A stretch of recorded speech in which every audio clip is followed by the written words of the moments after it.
Hola, muy buenas tardes, maestras, maestros, directoras, directores. En este video vamos a tratar una temática que conlleva el análisis del nuevo modelo en cuestión de los aprendizajes clave, pero específicamente sobre unos principios que desde el artículo 3 nos marca que debemos de cumplir con una educación bajo un enfoque de derechos humanos, con ciertos criterios que tienen que ver uno con la equidad y otro con inclusión. Así que este documento es sobre el nuevo modelo y habla sobre estrategias para la equidad y la inclusión y cómo favorecerlas en los centros educativos de educación básica. Esto se desglosa precisamente del plan y programas de estudio de aprendizajes clave.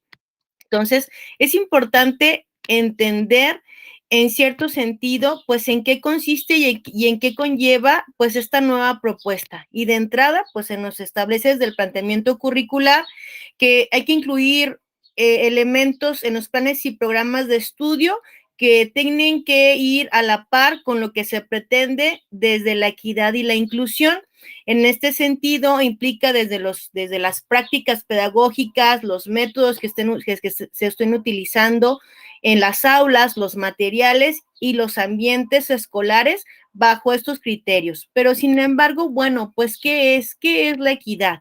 La equidad en materia educativa significa hacer efectivo para todas y todos el derecho humano fundamental, que es el derecho a la educación. Desde aquí ya nos implica que tengamos que hacer efectivo ese derecho para todas y todos. Y en este caso, pues es posible distinguir varios niveles para el derecho a la igualdad de oportunidades educativas. En este sentido, nos plantea 3 niveles. El primero, de acceso a la educación. El número 2, en cuestión de recursos y en la calidad de los procesos educativos, que también estos sean equitativos. Y el último, en relación a la equidad en cuestión de los resultados de aprendizaje. Entonces, en este sentido, desde aquí ya nos plantea que tiene que hacerse efectivo este acceso y este derecho a una educación de calidad para todas y para todas las niñas, niños y adolescentes que estemos en su momento atendiendo. ¿Qué es la inclusión? Fíjense bien, pues aquí se concibe como un proceso a través del cual el sistema escolar y las escuelas y las aulas se transforman gradualmente en espacios segregados y excluyentes a migrar a espacios más inclusivos. ¿Y qué conlleva esto? Pues en este sentido es un proceso que se renueven paso a paso las barreras para facilitar la participación y el aprendizaje de todos los estudiantes. En este sentido es importante que no nada más tendremos que tener como garantizar este derecho a la educación, sino que a través también de que se les dé este acceso a la educación a las niñas, niños y adolescentes, pues también tenemos que garantizar su participación en cuestión de los aspectos de aprendizaje de todas y de todos.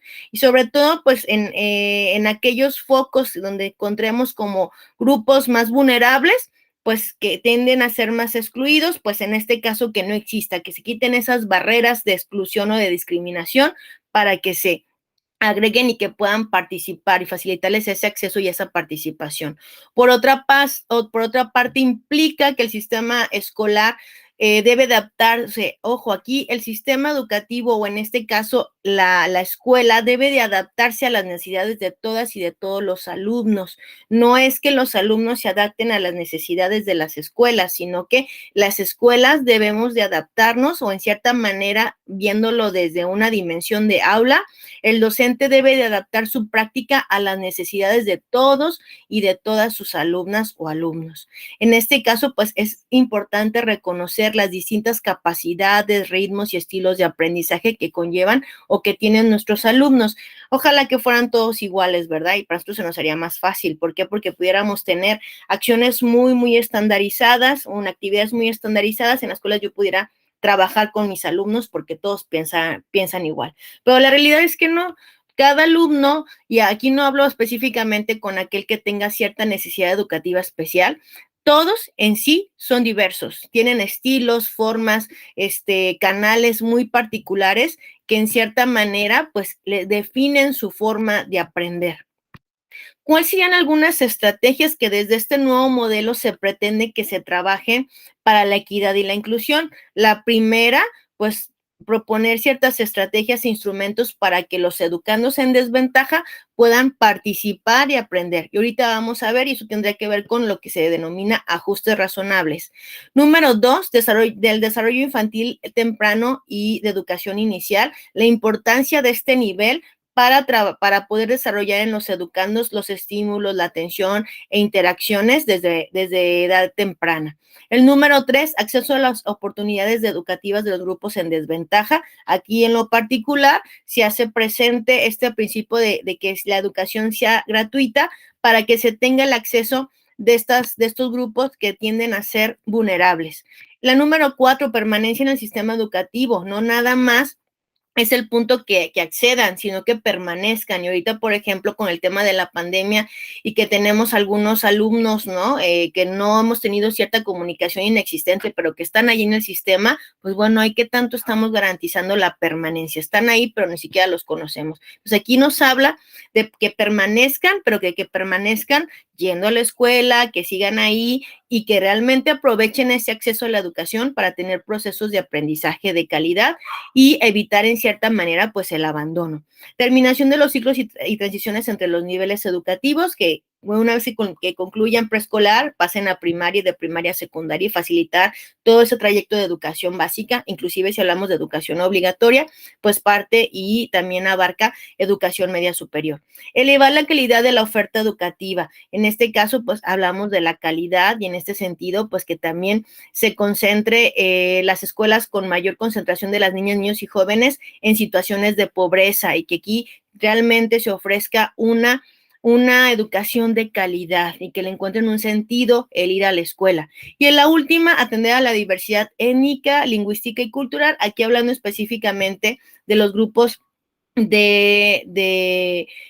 los grupos indígenas, en el cual, pues aquí nos habla también que estos deben de tener ese acceso, permanecer también en la escuela y tener esta oportunidad de alfabetizarse. ¿Qué implica en sí la equidad y la inclusión? Pues es responder y enfrentar, fíjate bien, estos procesos formativos actuales, responder a las desigualdades que socialmente pues siguen permaneciendo, ¿no? Y que siguen estando ahí muy marcadas, pero bueno, cómo desde la escuela pudiéramos favorecer y evitar esta parte de las exclusiones o algunas expresiones de discriminación, que eso también en cierta manera se puede convertir en una barrera para el aprendizaje. Entonces, en este sentido es enfrentar y responder a aquellas desigualdades que se gestaron en el pasado y que incluso en el propio sistema educativo se han impedido y han limitado este crecimiento integral. Por lo tanto, aquí nos habla de que las escuelas se abran, ¿no? A la apertura, a respetar estas diferencias, a entender que todos los alumnos son diversos y en este sentido, pues ofrecer las mismas oportunidades de acceso a la educación y de tener también una educación de calidad para todas y para todos los alumnos. Aquí, ¿cuáles serían unas características de las escuelas inclusivas? Y aquí sí te invito a que te pongas a reflexionar cómo andas y cómo anda, por ejemplo, si eres director, cómo anda tu escuela y si eres maestro, pues también cómo se genera esto desde tu ámbito de acción, cómo generas en tu aula, ¿tienes un aula inclusiva o no la tenemos? En primer lugar, promueve la valoración a la diversidad. Otro aspecto, reconoce que no existe un alumno estándar. Esto que yo les comentaba, no podemos encasillar que todos los alumnos son iguales y que todos aprenden igual. Eso definitivamente no existe.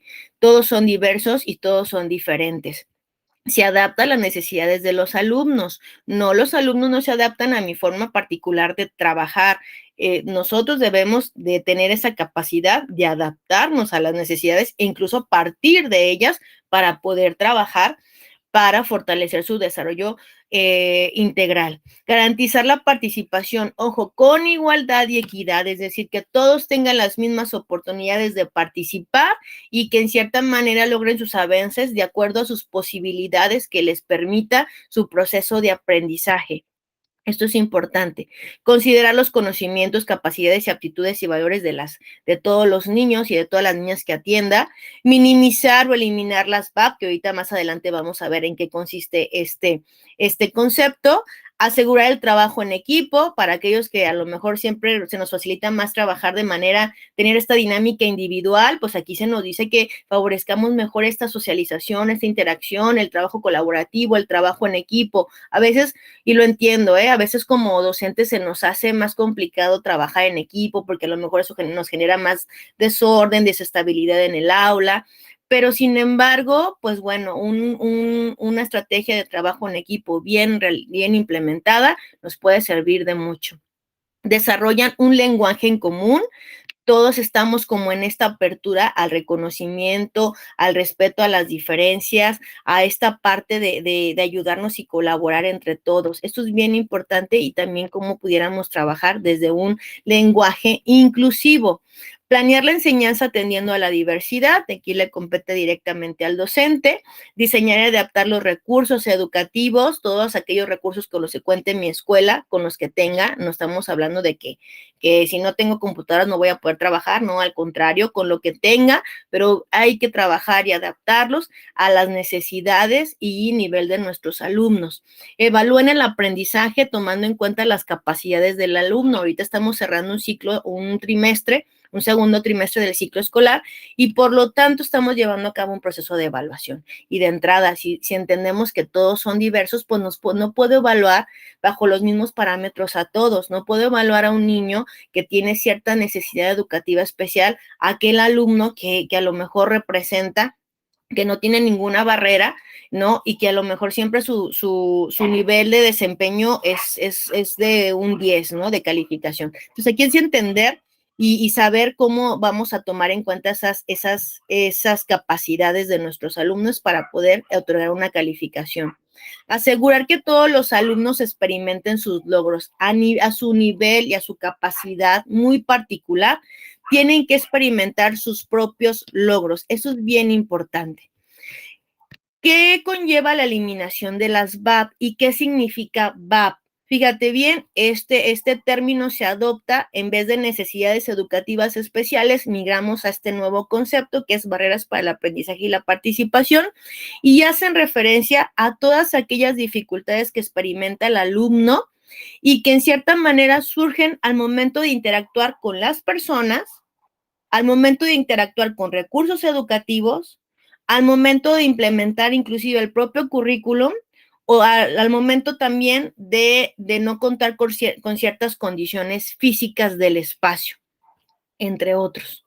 Esto es bien importante. Un ejemplo, un niño que es débil visual, por lo tanto, pues él va a tener en cierta manera la dificultad de poder ver. Entonces, si yo, por ejemplo, lo siento hasta el final del salón, pues de entrada a él le estoy dificultando, y es una gran barrera, por ejemplo, el lugar donde está ubicado en el salón, pues realmente se convierte en una barrera, porque en vez de ayudarlo a que él pueda ver, pues al contrario, estamos limitando su visión. Entonces, este niño, por lo tanto, lo tengo que tener adelante o tenerlo en un punto estratégico para que pueda tener mayor alcance en cuestión de su visión. Y eso es un ajuste razonable que se tiene que hacer. Uso de apoyos se entiende por apoyo a todas las actividades que aumentan la capacidad de la escuela o la capacidad del docente para dar respuesta a la diversidad de los alumnos. Entonces, yo me voy a valer de apoyos y no pensando no nada más como de recursos materiales o de recursos didácticos, sino también de aquellos ajustes que tendríamos que hacer para adaptar o dar respuesta desde mi forma muy particular de trabajar, ¿sí? ¿Qué serían entonces los ajustes razonables? Pues son respuestas específicas y adaptadas a las necesidades educativas especiales de un alumno, que no quedan cubiertos por el currículum. Aquí es bien importante, con el currículo común, es decir, que a lo mejor de algunas actividades que yo siempre hago como en común para la mayoría de mis alumnos, pues a lo mejor hay niños que no me las van a poder realizar. Desde ahí ya tengo que hacer cierto ajuste. Constituyen lo que podría llamarse propuesta curricular individualizada, cuyo objetivo es garantizar que se dé respuesta a las necesidades educativas que el alumno no comparte con su grupo. Y aquí no nada más yo me quiero referirme a los niños con necesidades educativas especiales. Hablamos también, por ejemplo, aquel niño que no lleva el material de clase en un día, ¿no? Entonces tú le pides el libro, que saque el libro, que lo abra en tal página, pero resulta que 2, 3 niños no lo traen. Entonces, desde ahí tengo que hacer un ajuste, que a lo mejor saco copias o que a lo mejor lo voy a sentar con otro niño que sí traiga el material para que pueda trabajar. Desde ahí ya me implicó hacer un ajuste. Y no quiere decir que estén estos niños que moví porque no traen el material, tengan que tener cierta necesidad educativa especial. Vamos a entender que cuáles son los elementos que conllevan estos ajustes razonables. Número 1, la planeación del maestro. ¿Por qué? Porque recae directamente en cuestión de la forma de enseñanza para propiciar el aprendizaje en mis alumnos. ¿De acuerdo? Esta pues es una acción mediadora entre los planes de estudio, que es una planeación, es una acción mediadora entre los planes de estudio y es un instrumento con una serie de operaciones o de actividades muy específicas que los profesores llevan a cabo para realizar una actividad didáctica. Eso es bien importante, son una serie de acciones que en su conjunto me conforman esta actividad didáctica o este proceso de enseñanza-aprendizaje que planeamos los maestros y que lo accionamos en el aula, con el fin de que nuestros alumnos facilitarles este proceso de aprendizaje. 2, evaluación a los alumnos que presentan necesidades educativas especiales. Vuelvo a insistir, no podemos evaluar a todos de la misma manera. Por lo tanto, hay que hacer aquellas modificaciones tomando en cuenta tanto los ritmos de aprendizaje y las formas muy particular de aprender de cada uno de mis alumnos. Esto es bien, bien importante que lo tomamos en cuenta. Pudiéramos hacer distinguir estos dos tipos de ajustes razonables. El de acceso al currículum, que a lo mejor aquí implica en hacer ciertas modificaciones en cuestión de los recursos especiales o tendremos que adaptar en cuestión de la infraestructura de la escuela para poder lograr estos ajustes. Un ejemplo puede ser adaptaciones de las instalaciones, del aula, apoyos técnicos o materiales, ¿de acuerdo? Esto es para dar acceso a el currículum. Y aquí pudiéramos decir, en el caso que yo les ponía el ejemplo, aquellos niños que no llevan el material, ¿sí? El hecho que yo ya cambie esos niños y los ponga con un alumno que sí trae el libro, por ejemplo, ese es un ajuste razonable en relación al acceso al currículum, ¿de acuerdo? Que para que tengan ese acceso a ese material que en cierta manera en ese momento no lo trae el niño. ¿De acuerdo? Y el otro que también que se le implica más a los docentes es el de los elementos del currículum, en donde aquí hablamos de un conjunto de modificaciones en relación a qué, a los objetivos de aprendizaje, a los aprendizajes esperados, inclusive a los aprendizajes clave, a los contenidos, a los criterios y a los procedimientos muy particulares de evaluar. En este caso conlleva hacer como actividades e incluso una metodología muy específica para poder atender las diferencias individuales de nuestros alumnos. Entonces, esto creo que es importante entender y no para ello estoy diciendo que tengamos que hacer 40 planeaciones o 30 planeaciones, una para cada uno de mis alumnos, claro que no. Tendremos que tener una planeación con una secuencia didáctica y con actividades que vayan enfocadas para la mayoría de mis alumnos, pero sí es importante tomar en cuenta a lo mejor esos 2 o 3 o 4 alumnos que tengamos, que en cierta manera vamos a ocupar hacer estos ajustes, ya sea de acceso al currículum o de ajustes de elementos del currículum para que ellos puedan acceder y que puedan participar y que tengan las mismas oportunidades en cuestión de la dinámica grupal. Entonces, creo que esto va muy ad hoc a lo que nos propone trabajar desde el Consejo Técnico Escolar, que tiene que ver con este modelo de equidad, con este modelo de inclusión y cómo favorecer el desarrollo de estos ajustes para tratar, no de eliminar, yo creo que es más bien para tratar de minimizar las barreras para el aprendizaje y la participación que tienen algunos de nuestros alumnos y por eso la importancia de reconocer, identificar a esos alumnos en los cuales sí es necesario estar haciendo estos ajustes de manera continua con el fin de que ellos en cierta manera pues vayan avanzando a su nivel y teniendo sus logros, porque ya lo decíamos que es una de las características tanto de las escuelas como de el aula, de las aulas inclusivas. Bueno, pues agradezco tu atención, espero que este video te sirva y nos vemos en el siguiente. Muchísimas gracias.